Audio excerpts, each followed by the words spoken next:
તત્વો સામે પોલીસની કાર્યવાહીને લઈને ગેસ્ટ હાઉસમાં પણ તપાસ થઈ રહી છે। ખેડાના ડાકોરમાં ગેસ્ટ હાઉસમાં અને ધર્મશાળાઓમાં પોલીસે ચેકિંગ હાથ ધર્યું છે, જેમાં મોટાભાગના ગેસ્ટ હાઉસ ક્ષતિઓ જોવા મળી છે।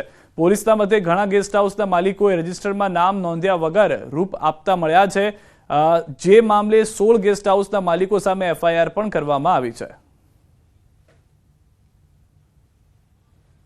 प्रतीक सॉफ्टवेयर अंदर जो कोई होटल के एना मालिक तेमा रोकानारा गेस्टोनी नोंधणी न करता होय तो ते प्रकारना जाहेरनामा भंगना केसो लगभग 15 जेटला केसो 2 दिवसमां करवामां आवेला छे। ए सिवाय हथियारबंधीना जाहेरनामाना लगभग 7 થી 8 केसो करवामां आवेला छे। ભરૂચ જિલ્લામાં શાળા કોલેજ નજીક નશાયુક્ત પદાર્થોનું વેચાણ ન થાય તે માટે પોલીસે સ્પેશિયલ ડ્રાઈવ કરી છે।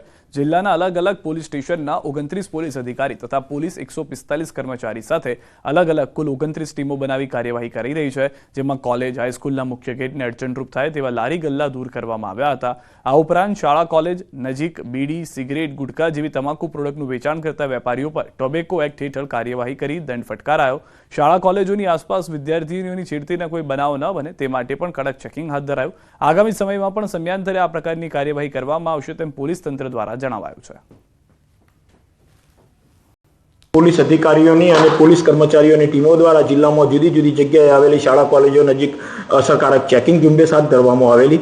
એ દરમિયાન કેટલીક શાળા કોલેજો આગળ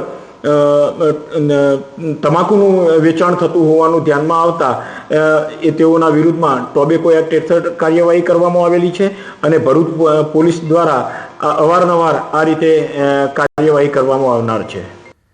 અમદાવાદથી સમાચાર। આણંદ શરૂ કરાયું છે ડિમોલિશન સમયે અધિકારીઓ સ્થાનિકો વચ્ચે ઘર્ષણ પણ થયું હતું।